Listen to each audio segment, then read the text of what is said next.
चला तर कालच्या व्हिडिओमध्ये तुम्हाला सांगितलं होतं माझी पहिली डिलिव्हरी ही सी सेक्शन आहे आणि दुसरी डिलिव्हरी मला नॉर्मल करायची आहे। त्यासाठीच मी काय करते आजच्या व्हिडिओमध्ये मी तुम्हाला सांगणारच आहे। तर मी सर्वात आधी ना उठल्या कोमट पाणी 2 ग्लास पाणी पिऊन घेते, त्यानंतर अर्धा तास वॉकिंगला जाते, तिकडून आल्यानंतर ना अर्धा ते पाऊण तास मी ना योगा करत असते।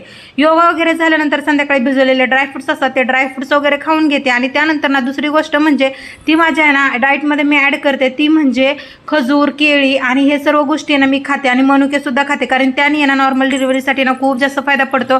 आणि केळीचा तर असा फायदा होतो की बाळाचं वजन सुद्धा वाढतं आणि त्यामध्ये आपले नॉर्मल डिलिव्हरी होण्यास खूप जास्त मदत होते।